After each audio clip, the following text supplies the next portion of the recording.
Okay, we're going to start with the nation. Emefiele, review of cash withdrawal policy likely. NEDC kicks off building of 12.5 billion naira abandoned 54-kilometer road. Petrol prices must end tomorrow, says DSS. CDS Irabo, military won't be pressurized to compromise 2023 polls. Gunmen steal 4 babies in raid of hospital. Siemens transformers arrive to boost electricity supply. And Rivers government alleges plot to blackmail Wike over G5. Okay, which story? We're starting with the major headline, Emefiele. I'll take that in the punch. Okay. But I want to start with the human interest story here. So gunmen in the early hours of yesterday stormed the hospital in Aguata Council, area of Anambra State, snatching away 4 newborns. So they just walked into the hospital, took these 4 newborns, took the blood-soaked wrappers of the mothers, and disappeared. And they were telling the people, hospital attendants, that if they make noise, they will come back for them. And so they left. They also went ahead to call another hospital, threatening that if that person does not support, if that medical doctor does not support the Biafra project, they're going to come back and deal with them. So our investigation is ongoing now. The police has gotten wind of the story. They're trying to find out why. Wow. People are suspecting probably they're taking those newborn babies for ritualistic. Please, so. You don't need to see any other thing. Man, anyways, wow, that's such a horrible story. The Chief of Defense Staff yesterday has assuring Nigerians that the armed forces will not betray public trust in their resolve to defend democracy. He says during the coming elections, they're training, their personnel to uphold human rights obligation during the operations and within global best practices. He says that the army is getting trainings and, so that during the elections they can carry out their duties, first to defend our democracy, and also that they would not fall pressure to any sort of inducement to betray our trust. They're insisting and they're committed to making sure that the elections will be free and fair. He says that usually inducements here and there that causes people to want to fall under pressure, but that they are being educated and they are being taught, and they are putting many measures in place to defend our democracy. You see, that phrase, defend democracy, is such a powerful phrase that we need to reinforce it in everything we say, in our movies, in our music, in our conversations. Somebody must continually, subconsciously remind Nigerians that we must defend this democracy in every way. And point out, and comedians might help out, in pointing out how our actions is actually threatening our democracy. And many people's action right now is threatening democracy. That thing must enter your subconscious. It's such an important statement. Okay, let's now take statements. If you recall, Nigeria had signed an agreement with Germany on Siemens and how they can help us to boost our power supply. So, the Minister of Power, Engineer Abubakar Aliyu, said yesterday that they will be receiving 10 morbid power transformers and also 10 morbid mobile stations, substations actually, to be installed across the country. According to them, they're trying to achieve a national renewable energy and energy efficiency policy with a vision 30-30-30. What that means is that 30,000 megawatts by 2030, and the renewable and contributing 30% of the energy mix. So renewable energy contributes 30%. So that's a good vision, and I'm happy that once these transformers arrive, it will help boost electricity supply in our country. Okay, let's move on quickly now to the punch. I have a story. Right now. Go ahead. Please, let me take the story of the APC. Osun APC for a long time had 2 factions. We had the faction in support of the previous governor, called the Osun Progressive Top. That's the Aregbesol's platform. And the immediate past governor, people supporting Adegboyega Oyetola. And now the former Speaker of the State House of Assembly, Najim Salam, has dissolved the ESCO of the Osun Progressive faction of APC, saying that they are willing to reconcile. They want proper reconciliation with the entire other party. And a statement by the spokesperson of the APC for the state, that's Kola Olabisi, has said that this is good news, that it's aligned with the mainstream platform, and it is courageous for the former speaker to dissolve the ESCOs of the previous group, and now with intentions to merge, and they are also willing. So the green light is on for a unified APC within Osun State. looking Okay, forward to moving how quickly that will now work for them. to the Punch. Cash withdrawal, Emefiele insists on limits. Reps demand suspension. Reps also query NNPC, CBN, others over unaudited accounts. INEC plans voting centers for 2 million IDPs. LICC knocks federal government over worsening credit ratings. Okay, major headline. And the major headline. So we know that the CBN governor recently brought out a policy to limit daily cash withdrawals to just 20,000 naira and weekly withdrawals for individuals to just 100,000 naira. So he's been trying to defend that action because a lot of people are complaining that this is not going to work for a country like Nigeria, where about 80% of the people are in rural areas and they do cash businesses, all those small businesses. So he said that the Nigerian economy was overdue to be a cashless society, and the federal government has sufficiently invested in system infrastructure to enable this. And initially, this policy has been on since 2012, but they had to, on several occasions, about 4 times, suspend it because they were still struggling with the infrastructure. But that's 10 years ago now, and by now, Nigeria is ready to go cashless, and that's what they're trying to do, as well as the fact that we realize with this new currency that a lot of our money, about 80%, is outside the bank's vault. And so they're trying to mop up. They've collected over 1 trillion of cash returns back into the bank. And cashless society is just the best. But the House of Reps were not having it. They said that most of their constituents don't have access to, electronic money and stuff. And so they need it suspended. And it has to be suspended immediately because they're going on a break very soon. And if they wait till they meet with Emefiele, because he's supposed to have a meeting with them on Thursday, if they wait till then and he doesn't show up for that meeting, that means the policy will keep going.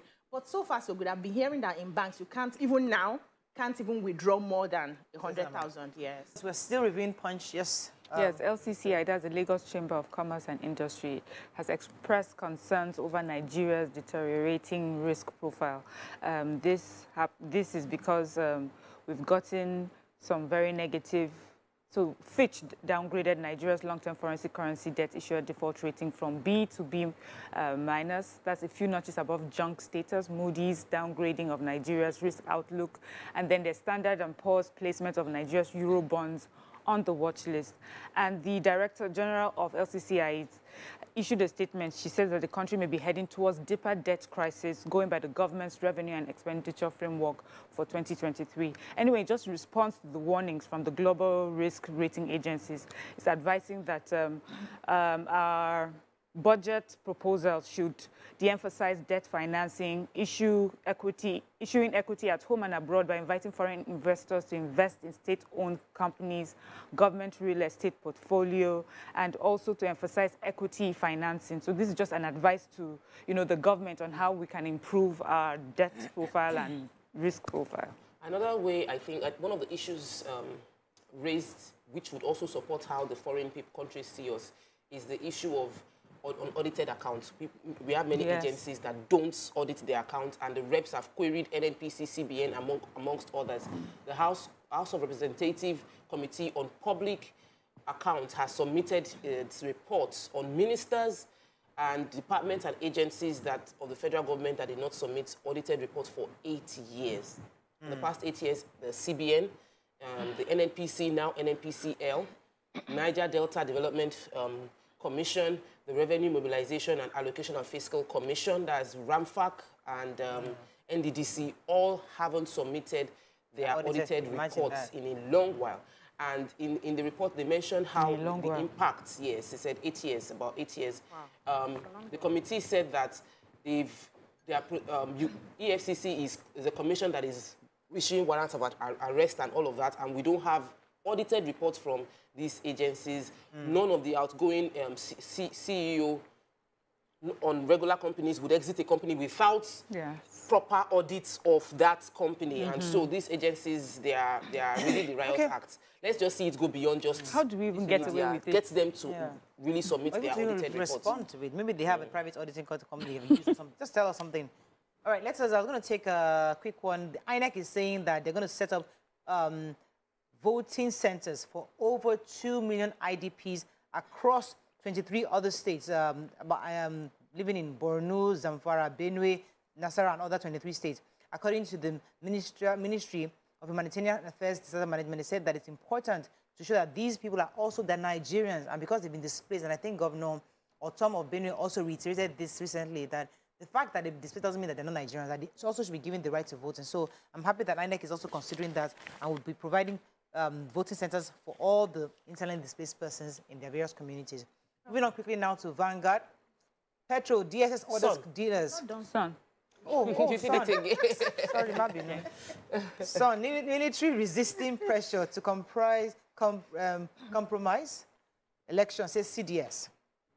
DSS gives oil marketers dealers 48 hours to end scarcity. Plateau workers declare 5-day warning strike over salaries. Rivers government alleges plots to blackmail Wike over G5 demands. Nigeria best place to invest in Africa, Osinbajo meets with Vietnam's president. Nigerians' religious lives not reflecting on state of corruption, says FCC. Reps direct suspension of new cash withdrawal limit policy. And 2023, thuggery, fake news threats to election, says REC. Did anybody read that religion and Nigeria? Yes, I read it too. So EFCC is saying that the level of corruption in Nigeria is huge compared to how religious we are. The secretary for the commission, Judge Ekmungun, made a statement at the 4th National Youth and Student Annual Summit, and it was just lamenting the fact that he said, we have preached for many years, very similar to what Mariam said, I think it was 2 days ago, like we preached for many years, many Nigerians have religious affiliations, we are actually deceiving ourselves. And until what is preached in the mosque and churches are reflected in our lives, we are just beating about the bush.